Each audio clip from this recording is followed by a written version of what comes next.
Good afternoon. My name is Lenny Crick, and I represent the state of Georgia, the appellant in this matter, and also the DeKalb County District Attorney's Office. The state has reserved the right for 2 minutes for rebuttal. And basically what this case is about a police officer striking a victim whom the police officer was trying to arrest and get into custody 30 times with his 26-inch expandable asp baton, and whether the trial court, fully considered the Georgia Supreme Court case of State versus Copeland in granting the appellee, Officer Philip Larsheid, immunity from prosecution, which in essence dismissed both counts of the indictment, aggravated assault and violation of oath of office.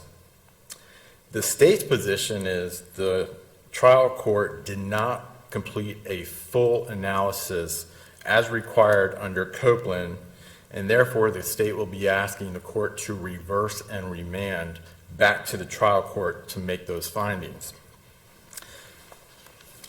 The facts of this case have already been briefed. There's 2 videos, but I believe going into some of the pertinent facts in this case dovetails into some of the oral arguments that the state is making today.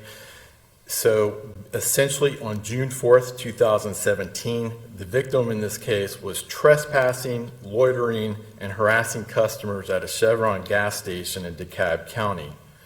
Now, unbeknownst to Officer Larsheid, the victim was homeless and she was not taking her mental health medications. Officer Larsheid, who was at the time a uniformed master police officer with the DeKalb County Police Department, was dispatched to the Chevron to handle the case and investigate.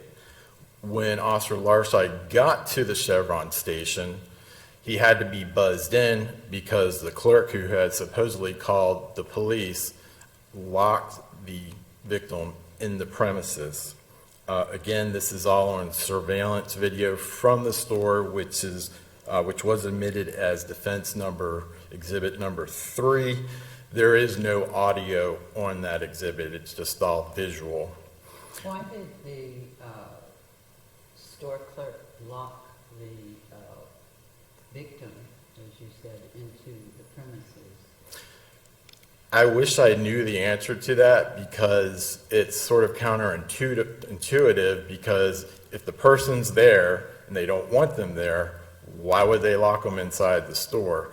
That was something that really wasn't fleshed out at the hearing, so that's really the only best answer I can give to the court.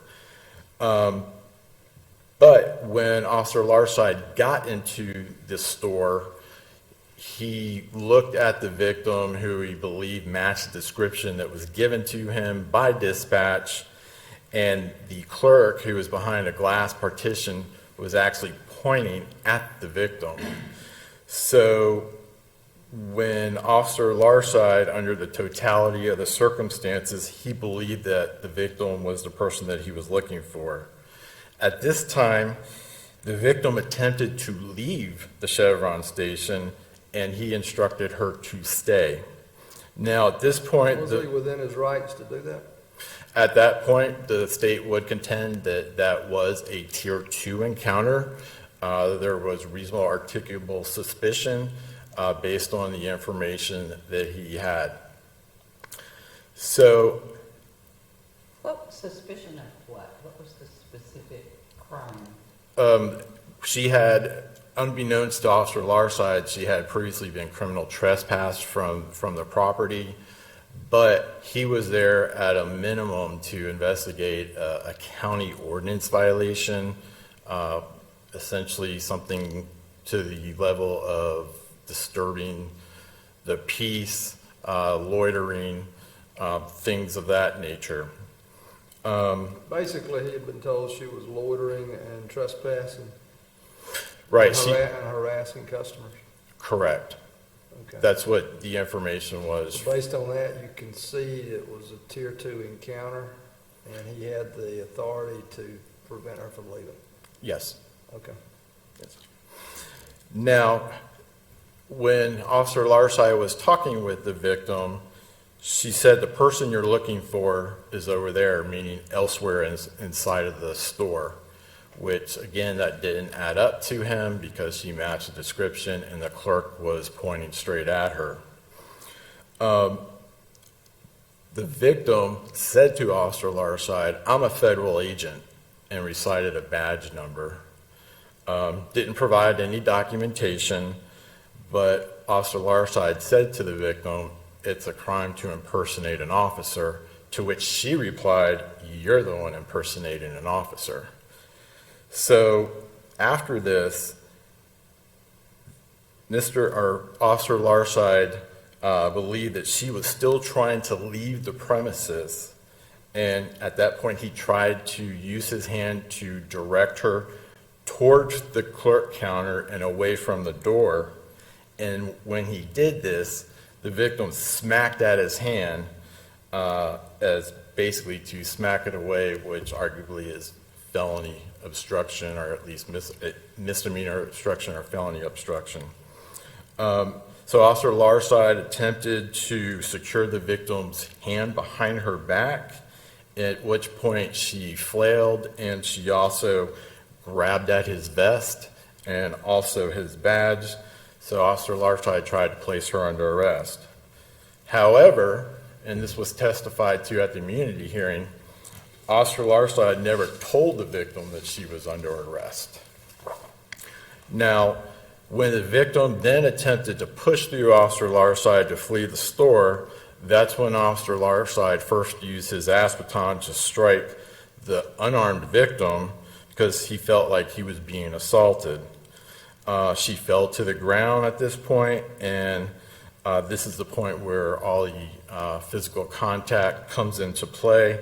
I won't go into every frame of the videos, but at this time, a bystander took a cell phone video, which there was also audio to it, but admittedly it did not capture all of the events that transpired. But basically, in a nutshell, as far as that goes, the victim can be seen disobeying Officer Larscheid's commands to get on the ground and put her hands behind her back. At times she was on the ground a lot, and she was flailing her hands, kicking up in an upwards direction, sometimes hitting him. The video also shows the efforts that Officer Larsheid was taking to gain control over the victim and place her in custody. And you can clearly hear Officer Larsheid saying, "Stop resisting." Some of the bystanders can be heard saying to the victim, "Katie, stop resisting. Katie, stop resisting." Officer Larsheid, and I forgot to mention this at the beginning, knew the victim and had previous encounters with her. He believed that the force that she was using was continued resistance and that more imminent unlawful force was coming. The video also shows points where Officer Larsheid has the victim under control and others where he doesn't. And the video also depicts points where she's getting struck and the victim has her hands over her head. That essentially, are the state's contention of what the facts are. Now, looking to the standard of review, the standard of review in this case is that the appellate court conducts a de novo review of the trial court's application of the immunity statute. Also, the appellate court reviews the evidence in a light most favorable to the trial court's ruling, and it generally will accept the trial court's findings regarding questions of fact and credibility if there is any evidence to support them. Now, the factor that the state contends the court failed to analyze is, under Copeland, it needed to inquire into Officer Larscheid's reasonable beliefs regarding the severity of the force being used by the victim and the degree of force he needed to defend against it. We're talking about 30 strikes. The trial court did not analyze this factor. Now, there are certain portions. Let me see if I can put this in context for my benefit.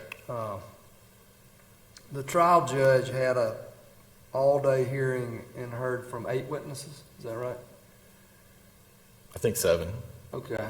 And they included the GBI who investigated this, the DeKalb County lieutenant, the DeKalb County sergeant, the person who trains officers on the use of batons like this one in Forsyth. And do I understand correctly that all of those people I just listed found no fault with the officer's conduct and said that his actions, including the 30 strikes of the baton, were in compliance with the policies of the DeKalb Police Department and with Georgia law? They did say that, but the state's contention on that point is one of the witnesses, expert witnesses, I think the main witness from the Georgia Public Safety Training Center that developed the curriculum on use of force, he testified his view of the video showed at times some of the strikes were offensive versus defensive. So he said there was both offensive and defensive strikes. Now, looking to the immunity But statute. his opinion, like those other 3 that I mentioned, was that he had not violated the law or the policies. That was his opinion, and also that was based upon a review of the DeKalb County use of force policy, Okay. subsection 4-6. And in contrast, the state had one expert who found that 28 of the 30 strikes were justifiable, but 2 of them were not. Am I right about that? That is correct, and the state's position was that all of them were not reasonable under the totality of the circumstances. Even though its expert said 28 out of the 30 were. Right, because Why is the trial judge not in the best position to decide that? Why are you? Do we have the authority to reverse the trial judge's factual determination that this was all justified and he should be immune? no, the appellate court must accept those credibility determinations if there's any evidence to support them. But again, the court failed to go into that factor as far as looking at the severity of the force being used by the victim and the degree of force needed to defend against it. So in the Copeland case, they talked about that, and the court, in the state's view, was required to go into how the device was used, how many times it was used, for what duration, under what circumstances, the physical force. Did the trial judge talk about that in the 34-page order? Didn't he talk about that? Not the severity and the degree, because he didn't talk about each individual strike.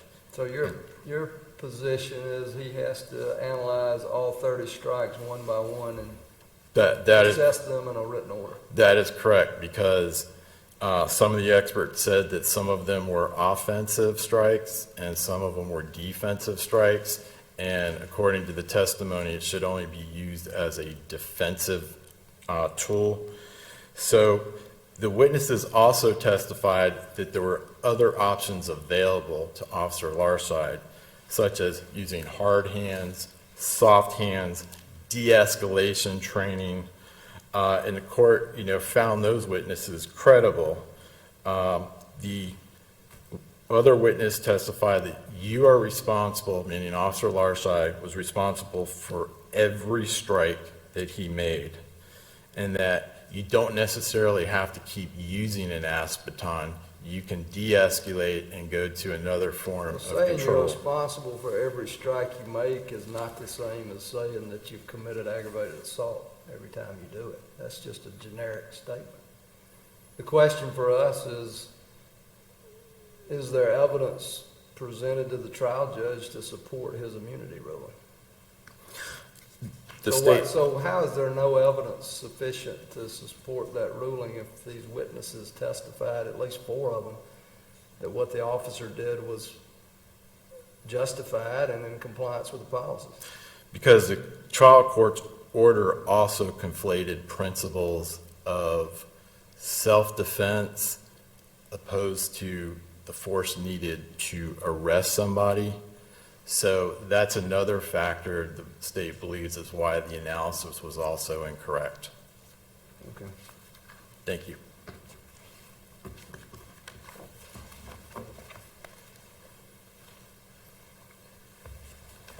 Good afternoon. May it please the court. My name is LoRusso. I'm honored to stand with Master Patrol Officer Philip Larsheid in this case. As a young law student, Judge Beasley came and talked to our law school and said, if you have a case important enough to come to the Court of Appeals, you should ask for oral argument, and I appreciate you giving that to us today. This is a case of specific importance, not just to this young officer, but also to law enforcement officers throughout the state of Georgia. We are asking this court to affirm the dismissal of the charges and the trial court's grant of immunity. I'd like to comment very briefly on the standard of review, and I believe counsel has stated it appropriately, but it's very, very important here. This court does review de novo the trial court's application of the law. This court construes the evidence in the light most favorable to the trial court and will not disturb the trial court's findings of facts or determinations on the credibility of witnesses, absent of finding that the same is clearly erroneous. This is Clay v. State, 290 Georgia 822, State v. Hall, 339 Georgia Appeals 237, a 2016 case, Judge Barnes' case, in fact, and Cifuentes v. State, 293 Georgia Appeals 442, 2013 case. We are here today, and I'd like to kind of bring the court back, and this gets to Judge Land's questions. We are here today because of an evolution of the law. In 2008, Judge Melton in Bunn v. State set out that there was a preponderance of evidence standard when a person being a civilian or a law enforcement officer, brings a motion for immunity under OCGA 24-3-24.2, specifically stating the statute must be construed to bar proceedings against persons who use force under the circumstances set forth in 16.3.21. It is an absolute bar in 16.3.24.2 states that they shall be immune from prosecution if they act in accordance with 16.3.21. The trial court properly held that defendant Master Patrol Officer Larsheid proved well beyond a preponderance of evidence that he was entitled to immunity from prosecution under 16.3.24.2. And the trial court applied the proper standard and ruled in accordance with Copeland v. State, 310 Georgia 345. So we're asking this court to affirm. So I mentioned Bunn versus the state. This standard is something the courts have been wrestling with. We've been wrestling with a background of law enforcement use of force, of what training officers have, of what degree of force is appropriate, and in a background of requiring officers to wear body cameras and then looking at video and saying, well, that just doesn't really look good. And then going to courts and saying individually, to Judge Land's point, if an immunity motion is brought, you need to look at the facts. In 2016, Judge Barnes wrote the opinion in State v. Hall. In that case, the court appropriately at the time looked at 16.3.21 and said, well, this was an officer enforcing the law. What level of influence, what factor does the fact that this is a law enforcement officer enter into this? Then we moved to 2020. And what changed the game was Copeland versus the state. In Copeland versus the state, and I will say emphatically that the defendant did not conflate the issues with regard to 16.3.20 or any other law and stayed specifically within the boundaries of Copeland with regard to 16.3.21, which is now the standard. In Copeland versus the state, which, by the way, contains no such language that has been cited by the state and no such burden that's been cited by the state, the court said we are going to look at law enforcement officers and the public in the same way. When an officer raises an issue that they are immune from prosecution, the question is, what force did they use? If they use force that is not likely to cause serious bodily injury or death, serious bodily injury or death being the predicate for the second part of the statute, then we will determine whether or not their actions were appropriate under 16.3.21a. And that is what the court did here. And it's important to remember, with a large factual record, with a record, and the court is absolutely correct, Every single witness testified, including the state's expert, that the compliance was met with the statutes and also with this policy at issue. And the 2 strikes that the expert from Chicago said were not appropriate, Judge Scott found that his opinion was belied by the record. Therefore, the court, with every single strike, if we're going to do that analysis, with every single strike, the court found, from looking at the record, from looking at the witnesses, from listening to the testimony, and then comparing the testimony to the video, that all of the strikes were appropriate. Now, what also went afoul in Copeland, one part is not applicable here because there were 3 officers, and the court said you have to do an individual analysis with 3 officers. Here we have 1 officer. And the courts repeatedly have said, to Judge Land's point, was this a Tier 2 analysis? In a Tier 2 analysis, which is what this was when the officer arrived, there is absolutely no justification to do anything other than comply with the officer's presence and with the officer's lawful orders while they investigate. Judge Barnes, I wish I knew why a clerk in a convenience store would find a situation escalating in danger and lock the door to keep people from leaving. Because it's not just the perpetrator, Your Honor. It's the person buying milk. They can't leave either. The state chose not to call that person. The state chose not to call the person who looked at this officer when he arrived in a marked police car, in a uniform, and pointed at Ms. McCreary and said, that's the person I'm calling about. They weren't called. But Actually, what were the injuries to Ms. McCreary? Was that her name? Yes, Your Honor. Ms. McCreary suffered a superficial laceration to one of her ankles and some bruising. And it's important here to note, there is not a scintilla of evidence anywhere, including the medical record, that she suffered a serious bodily injury in any way, shape, or form. Is there a conclusion made as to that in the court's order? Yes, Your Honor, there is. In fact, and it was kind of interesting because this issue was brought out, the state did not bring up the medical records, but GBI agent McCallum is actually a licensed paramedic, and the state asked him, what injuries did she suffer? So he went through them, said, well, isn't that a serious injury? She's bleeding. He said, that's not a serious injury. It's a superficial laceration. So at this point, the only evidence in the record is that she did not suffer any serious bodily injury, and the only injuries she had were superficial. And I would... After 38 strikes with the baton? 30, Your Honor. 30. And this is the important thing. And this is also brought out in the order. The location of the strikes is important. The officers are trained, and this was brought out in the record, they are trained to hit arms and legs, meaty part of arms and legs. So they are hitting muscle groups.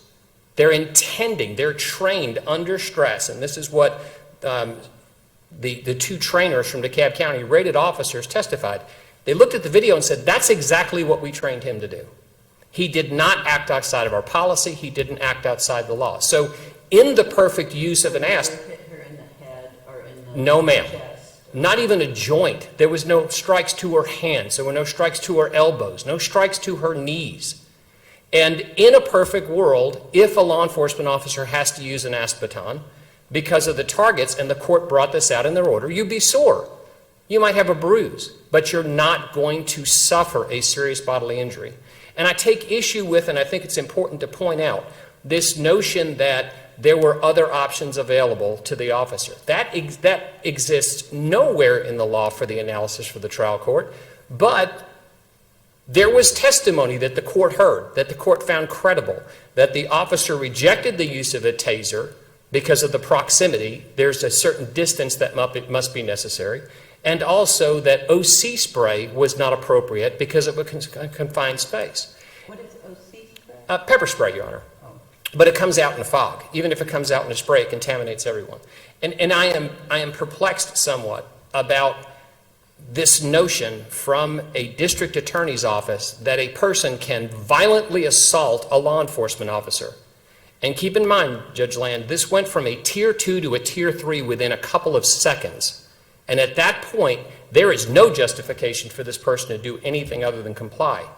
But the notion that this is being defended, this entire prosecution is being defended because this officer did not tell someone they're under arrest, belies all of the jurisprudence that people are presumed to know the law. And I would submit to you that if somebody came in and disrupted this court, Trooper Little is going to be focused on taking care of you and protecting order.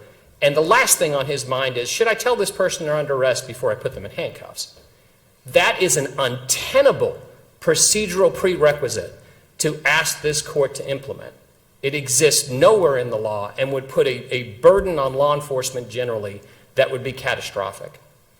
Let me ask you about the allegation that you're conflating the two statutes under Copeland.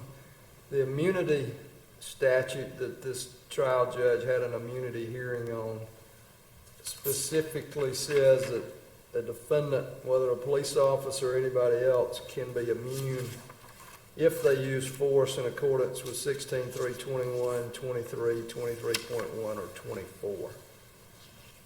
And just so I'm clear, and it may not even be at issue in this case, can the trial judge have an immunity hearing on the basis that the police officer's conduct is justified under 16.320? No. So that's the point of Copeland. At least one Right now, yes, Your At least Honor. one of the points of Copeland is that you don't have an immunity hearing on the issue of an officer's use of force to effectuate an arrest. Yes, Your Honor. That would be for a jury. And that, well, I don't know that it would be for a jury. That is what changed from State versus Harris in If there's an 2016. indictment, if a grand jury finds probable cause and you're not proceeding under 21, 23, 23.1, or 24, presumably the issue of the lawfulness of the force to effectuate the arrest would be a jury question. But that's not your point. Your point is that you move for immunity under 21, that he's using the force necessary to defend himself from this person's conduct. Absolutely, Your Honor. You got the framework correct. You do, Your Honor. And there's a third party here, too. If you watch the video, in her efforts to flee that the state tried to defend, because she can't flee if she tries to flee a Tier 2 encounter under Sims versus the state, her resistance alone can turn that into a Tier 3 encounter. There is a guy coming into the convenience store who is assaulted by her. She grabs him and tries to pull him out of the way. That's more unlawful force. But if the court looks at the record... The question for us is not, was the force appropriate to effectuate an arrest? Is there any evidence before this trial judge that the force the officer used was necessary to defend himself or a third person against this Ms. McCrary's imminent use of unlawful force? And I would go just a step further, Your Honor, whether or not that force was reasonable to the actor. Right. He can have a reasonable belief and be wrong. But if the court looks at the record, and I think this was brought out in the order, not once did we mention 16.320. I read Copeland. I got tired of reading it. I wanted to make sure that if we stood before you, I could say we did not conflate the issues. You were the lawyer in the trial court? Yes, Your Honor. And you steered clear of 16.320? Like a landmine. Okay. And, Your Honor, I would point out to the court, and it's language that's a little older. In Brown versus U.S., a very, very rare case of self-defense coming before the United States Supreme Court. It's 256 U.S. 335, 1921. Detached reflection cannot be demanded in the face of an uplifted knife. This situation happened in June of 17. We have been analyzing this officer's actions for 6 years. Now, the state normally I think would reserve 2 minutes for rebuttal. Lawyers reserve 2 minutes for rebuttal. This entire interaction took 1 minute and 42 seconds. In that 1 minute and 42 seconds, this officer doesn't know if he's going to be alive or dead, if he's going to be kicked in the face and knocked unconscious. There was inches between him being kicked in the face and knocked unconscious. This court has said in Drasher versus the state that hands and feet can constitute deadly weapons. And had he been knocked unconscious, he would have been at the mercy of anyone who happened to walk in there.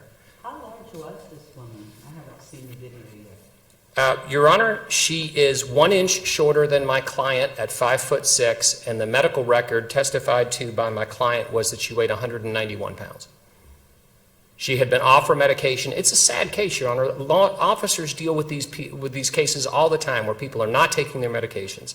They have mental health issues, or they are confused, whatever it happened to be, but in the moment, in that 1 minute and 42 seconds, they have a right to use force to defend themselves, and we're asking you to affirm.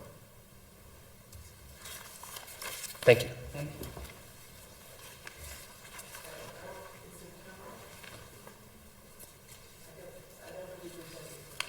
Well, I gave him about 13 seconds over, so you can have his same I gave him. You know, 13 seconds. The state would point the court to page 7, 8, 14, 16, 19, 20, 21, 17, and 32 of the trial court's order to show that it did conflate the principles of making an arrest and also self-defense. The victim in this case was not accepted at the jail because she was injured. Also, again, looking back at the severity of the force being used and the degree of force needed to defend against it, did he really need 30 strikes to defend himself in 1 minute and 42 seconds? Okay, we're at 13 Thank you. seconds. Thank you both.